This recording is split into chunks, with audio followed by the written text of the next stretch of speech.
Institution here. Oh yes, they found the formula now.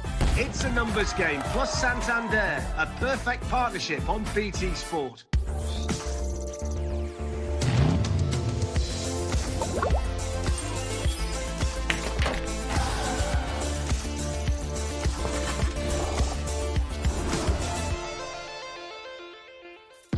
Hello and welcome to It's a Numbers Game. I'm Dr. Hannah Fry. And I am Pippa Monique. And in this show, we're going to reveal the amazing powers that drive all sports. In fact, we're going to discover the stats, facts, science and maths that make sports so entertaining. Every team, every player, every athlete has a series of secret weapons that push their athletic skills to the limits. In the modern sports world, mathematics, physics, biology and chemistry are the building blocks behind every incredible sporting achievement. So, in this series, we are going to put some of the nation's biggest sports stars to the test. We're going to attempt some experiments that just border on the dangerous, and apparently we're going to burst more than a few balls today. But there's more. We're going to be seeing how an ordinary arrow can be more destructive than a bullet. Discover whether football can be tougher than rugby. And possibly, just maybe, we're going to smash a world record. But first, I have got a great way to show you just how important physics is in ball sports. So, Pippa, behind you, you've got a little tennis ball on that table. Yeah. If you want to grab that. Now, what I want you to do is just hold it out straight and then release the tennis ball, and we're going to see how high the tennis ball bounces compared to where you released it. Can I smash it against the ground? No, it's cheating. Let the ball do all the work. Go on, Okay. just let it go, let it go, let it go. OK, so just above knee height. Not impressive. I promise the show gets better. OK. Because there is actually a trick that you can do to make that ball go higher. Because if instead of just releasing it on its own, if instead you stack it on top of another ball like this and then release it, have a watch, see what happens. Wow. Oh, God. Well, that's impressive. I wasn't expecting that. Narrowly missing all the glassware that we have over there. OK, so this is a trick that you can continue doing, stacking more balls on top, like a golf ball, for example, on top. And in this show, we are all about making this bigger and better. So, just one problem. I think if we put a golf ball on top, the ceiling's not going to be high enough, so we should probably go outside. How high are you expecting the balls to go? The studio's massive. I mean, pretty high, pretty high. So the reason why all of this works is all to do with energy. So when you release a ball, it's got some potential energy, but that energy, as it hits the ground, gets converted into heat. The floor gets heated up a little bit, the ball gets heated up a little bit, and so the ball never returns to the same height that you dropped it. It's lost a bit of energy. OK. But when you put the tennis ball on top of a basketball, the basketball, as it goes to the ground, it squashes slightly and converts some of that potential energy into elastic energy so that when it releases, it springs back and pings that tennis ball off really high into the sky. That's incredible. So is it a bit like when you're bouncing on a trampoline, you bounce again, you go a bit higher? Yeah, exactly. Or if someone else on the trampoline too, you can kind of steal some of their energy. The tennis ball is stealing the energy of the basketball. Makes sense. I hadn't realised the studio was actually in the Olympic Park. I mean, who knew BT Sport was in the midst of all the action? Like, if you look down there, you can see the orbit. We're in the middle of the Queen Elizabeth Olympic Park. Like, come on. And if you look just ahead, there's a velodrome. And as if by magic, Pippa, 3 perfectly stacked balls there waiting for you. Perfect. Yeah. So I put a tiny bit of glue on them. OK. So hopefully this is going to work. Do you want to give it a go? How high are we expecting this thing to go? I don't know. Quite high. I'm going to duck, though, when that golf ball's coming down. Should we do a countdown for the drop? Yeah, go on. You ready? Yeah. 3, 2, 1. Amazing! Can I catch that? Oh, no. No. There you go. I mean, it would have taken out a studio light, right? 100%. Now we've seen the physics behind making a ball bounce. Let's see what happens when we put those balls under pressure. Let's catch up with our dynamic duo, Ugo Monye and Andrew Mensah. Thanks, Pippa. I'm Ugo Monye. And I'm Andrew Mensah. And let me keep it real with you. We're just here to cause trouble and break stuff. Absolutely, Andrew. Most weeks we're going to be breaking world records, or at least trying to. We're going to give it our best go. But, Mensah, what are we doing today? Well, we all remember kicking ball in the playground, and then sometimes the ball would just go flat, dead. Yeah, happened to me at under 14s. One of my best mates is a fly half, trying to kick in conversion, booted the ball as fast as he could, and the balloon in the middle of the ball ends up becoming the outing. And do you know it happens in pro games as well? Genuine? This happened a few years ago in the Bundesliga in a game for Bayern Munich. But that's pretty rare, right, isn't it? The scientific knowledge behind the ball construction has come such a long way. Even during my rugby career, the technology has moved on. And in football, the average professional player can kick a ball with over 100-kilogram force. But the question is, what are the limits a ball can take? Well, there's only one way to find out. It's by testing them with one of these bad boys. Now, this is a hydraulic press and it's used for a huge variety of industrial tasks. Different versions of this machine can do everything from pressing together ingredients for tablets to squeezing together the layers of wood needed to build a skateboard deck. And they come in all shapes and sizes. The largest hydraulic press is in China. It's as tall as a 10-storey building. And whilst ours might be a little bit smaller than that, it still delivers a massive 20 tonnes of pressure. But, of course, we're not going to be doing anything constructive with this beast. We're going to be putting it to the test against this humble little football. Joining us over here is Dr. Nick Owen from Swansea University. Dr. Nick's going to make sure our science is up to scratch and the maths ticks all the right boxes. So, Dr. Nick, what sort of forces do you use in sport? Well, in sport, particularly elite sport, we see some of the biggest forces that humans can produce. For example, if you kick a football, you can get forces that are in excess of 100-kilogram force. And also in rugby, when you get a rugby player tackling another player, they're travelling at a high speed and they weigh quite a bit, so you get big forces there as well. What's the biggest of all, Nick? The biggest force that you see in sports? The biggest force you can see in sport, it depends on the sport and how you measure it, but certainly some of the biggest forces you'll see are in rugby. OK, so we're talking about force here, and we've got a hydraulic press. So what's the difference between force and pressure? Well, force, you can think of force as a push or a pull that can change motion. So if I pushed you, then you'd move. Pressure, on the other hand, is where you have a force, but you also have to take into account the area. So if you have a boxer punching somebody on the chin, they're hitting a relatively small area, but with a large force. But if you have a rugby player tackling another player, then the shoulder will be down and there'll be a large area to distribute the force over, so the pressure would be low. OK, Nick, I know that Andrew and Ugo are just itching to break stuff over there. So we're going to try a few different things in the hydraulic press. How do you think a football is going to stack up against, say, a rugby ball? Well, I don't really know because I've never put any balls in the hydraulic press before, but I would say that the rugby ball is going to come off best. Why? Because I think a rugby ball gets a tougher time in the game than a football. OK. Well, OK, boys, let's do this. OK, this is serious business and this is an absolute beast. So, Andrew, let's step out of the way. And Paul, it's over to you, mates. Here we go. I feel sorry for this guy, you know. He didn't do nothing wrong. Oh. Nah. Oh, my God. He put up a good fight, though. Relax. Well, that took, Mate, that took out my earpiece. Science is so loud. Science is Wow. That's a strong football. absolutely demolished. Let me see that. At least you can control it now. Chuck it. Right, chance. OK, let's see how the rugby ball fares against the football. Let's go, Paul. Oh, here we go. There we go. Oh, it's going faster. Hurry up. Hey, my God. actually, look. Hey, a rugby ball. I thought it wasn't going to go. That did do better. That Yeah. did Way so better. much Yeah.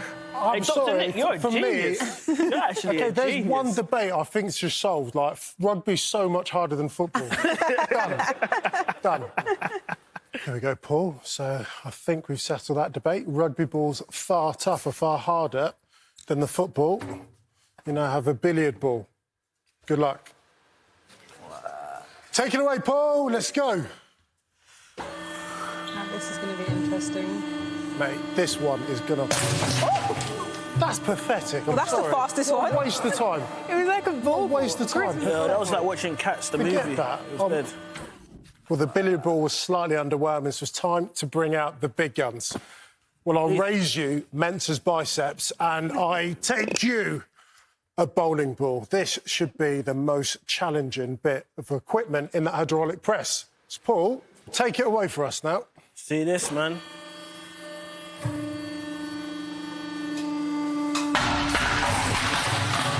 What? What? It's still going. Oh my. Wow. Wow. That's actually insane. I mean, Dr. Nick, you called it. How on earth did you know the rugby ball would be the strongest? Well, a rugby ball looks a little bit like an egg. An egg is a really strong shape. So that's why I put my money on the rugby ball. So we've seen the pressure that a football can take, but a better way to see that in action is with some truly powerful net busters. No blowouts here, but these strikes must have tested the balls to the limits.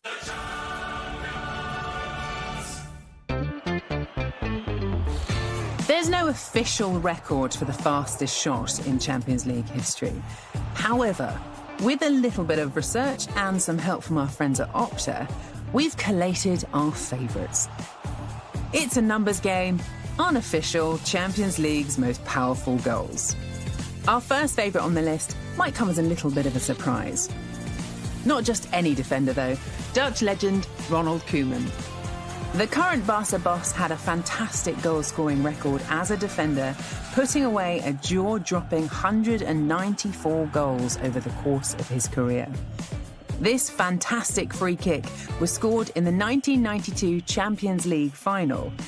It was recorded going at 116 miles per hour and is the fastest on our list.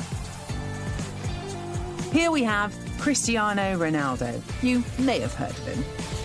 If you can believe it, back in 2009, CR7 still had a few doubters.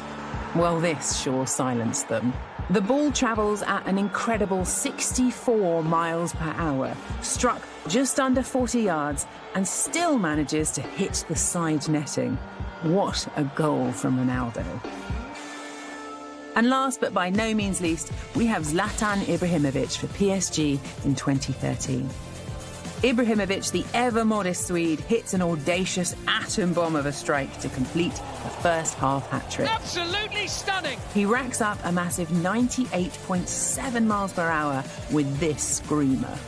To give that some perspective, that is 4 times the sprint speed of Mbappe, it's twice as fast as a racehorse, and around the same speed as your average sneeze.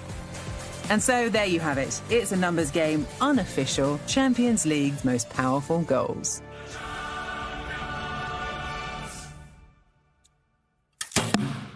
We are lucky to be joined today in the studio by Olympic archer for Team GB, Bryony Pittman. How long have you been practising archery? 13 years. OK, so you've got it down by now, I'd say. Trying, yeah. How much repetition? How many arrows do you shoot in a day, for instance? On a heavy week, I'd shoot 300 to 400 arrows a day. Wow, crikey, that is quite a lot. Tell us a little bit more about the bow. How does it work? What is it doing? So it's essentially like a giant spring. It gets heavier as you pull it back, and then when you release, basically all of that energy just goes into the arrow to get it as far as possible. Far and fast. Yeah. And we've definitely seen there that these arrows can certainly fly. But the question that we wondered was, can an arrow be more dangerous than a bullet? Well, since we can't really fire a rifle here in the studio, we took Bryony to Santapod Raceway in Bedfordshire to find out.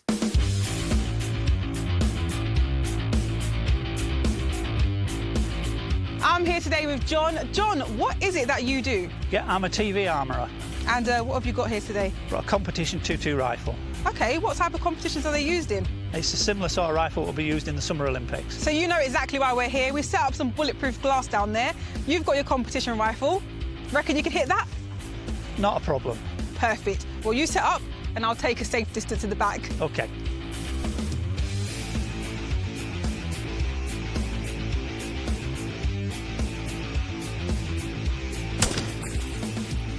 John, great shot, but we can see the bullet hasn't gone completely through the glass. What bullet was used? It was .22 rimfire. And do you know the specification of the glass? Yes, it's BR1 bulletproof glass. So it's done its job? It's perfect. Well, let's see what the archer can do.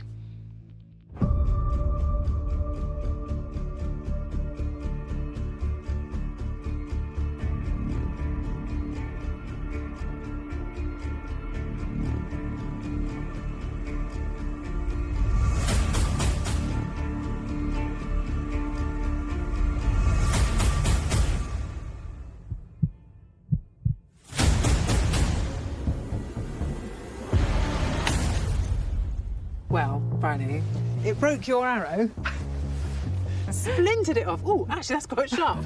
Best not to do that. And it did go through the back. Went through about that much. It's pretty impressive. Yeah, that's more than I expected it to do. I mean, you wouldn't want to be in your posh armoured vehicle sleeping with your head against the glass. Absolutely not. It's pretty good, though. It's not quite good enough for me, though. I want it to go all the way through. Do you reckon that's possible? I think with another type of bow, maybe. There's a compound bow which is faster and the arrows might be a bit heavier. We might have more luck with that. You've given me an idea. So, OK, at this point, we hadn't proved our theory. So we put our thinking caps on and we came up with the ultimate conclusion. We needed a bit more oomph. And this is that oomph, because we have brought in compound bow specialist Ella Gibson. Now, the more effort that it takes for you to pull back a string on a bow, the more energy that you can impart onto an arrow. You can't do it with a gigantic longbow if you wanted to, but to do that, really, you sort of have to be a bit of a beast. Now, compound bow instead uses a very clever system of pulleys and cams that essentially act like levers, making it into a very, very efficient spring that lets you completely punch above your weight. Now, hopefully, this should show that we can get through this bulletproof glass over here with an arrow. Ella, let me put my safety goggles on. Take it away.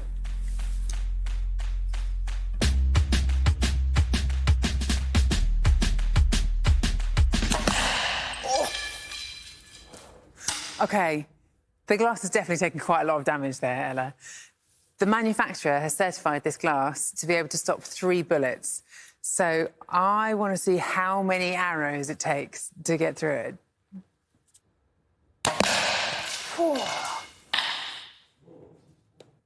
OK, Ella, in for a penny, in for a pound. Let's go maximum draw power. And what you do, I think I might go and stand over there, just in case. Hold on.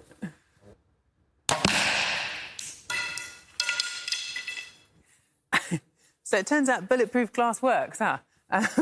OK, we couldn't get it to work that time, but in rehearsals, we actually did get an arrow through the glass on the 4th go. Have a look at this. Incredible. Worked that time, look. 4th time round. And look, it's properly gone through, can you see? I mean, I guess you could still say that the arrow is more destructive than a bullet, because it's gone all the way through. I mean, on that occasion, certainly. And this is what we were thinking, you know. There's the arrow itself is much heavier. Its energy is focused on a much smaller area, the tip of the arrow. So this is, you know, kind of what we were thinking. But I think the big conclusion here is that, 1, bulletproof glass, actually quite tough. Yep. And 2, experiments are a bit unpredictable. So much of sport is about breaking records and being better, faster and stronger, and we want in on that. So every week, we're hoping to break a record. We're joined by a very serious-looking adjudicator from Guinness World Records, so all of our attempts meet the strict criteria needed to break a record. This is Alan Pixley. Can you give us a wave, Alan? No, not allowed? As I was told. Well, anyway, for our first show, we thought long and hard about all of the records in the entire book. Then we took a break. And then we realised that we're probably not going to be taking Usain Bolt's 100-metre record from him on this show. So instead, we came up with something that was just a little bit more appropriate. Hannah, you know I'm going to get you back for this. You may wonder why Andrew looks like he's about to jump off a trampoline and land upside down on a sticky wall. Well, it's because today we are aiming to be the best in the entire world at throwing these balls and sticking them to Andrew Mensah. All the records in the world, and you chose this one for our first show. Well, this is the one with the best-looking suit, Andrew. The current record stands at 61 balls stuck to the suit in just 1 minute. And for today's attempt, our very own Ugo Monye is going to be throwing the balls. Right, let's set the scene. Can we get some music, please? Adjudicator, are you ready? I'm ready. 3, 2, 1, go! Come on, Ugo, come on. Come on, fast. Come on. Pace. Come on. There you go. There you go. Pace. Yeah, keep going. Faster. It's a great start, Ugo. That's the Keep going. Keep the rhythm. Faster.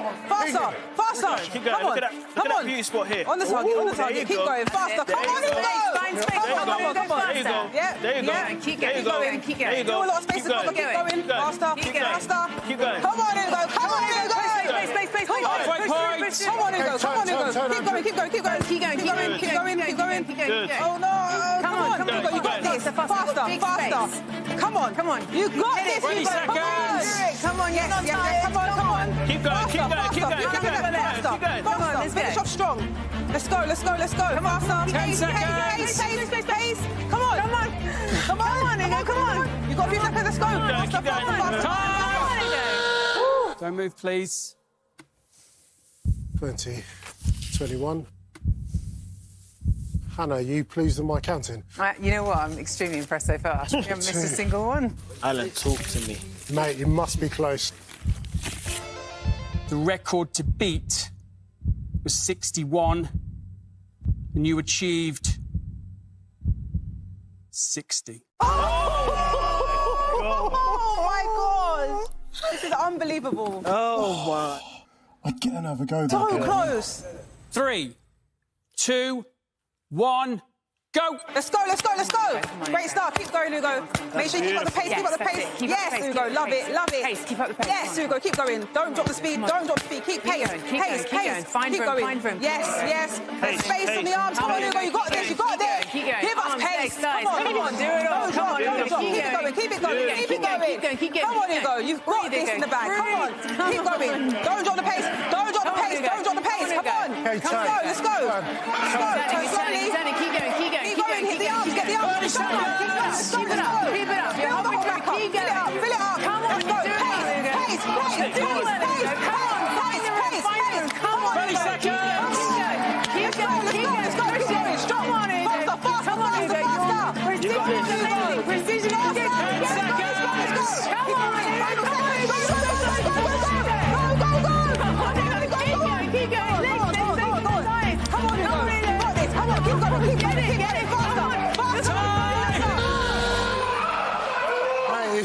It's a record.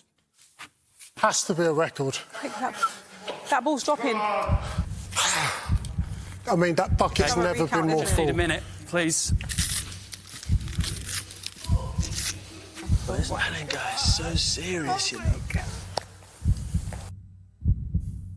You attempted the Guinness World Records title for the most balls caught on a Velcro suit in 1 minute. The record to beat was 61 balls. You achieved 62 balls.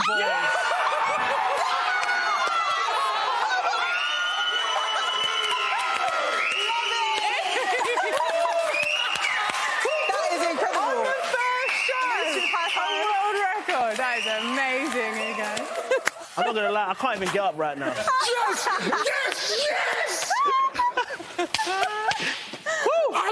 Alan, where's the smile? Alan, where's the smile? Yes! Alan's smiling! Yeah! 62! A brand new Guinness World Records title. Congratulations, you are officially amazing. Thank you, Alan.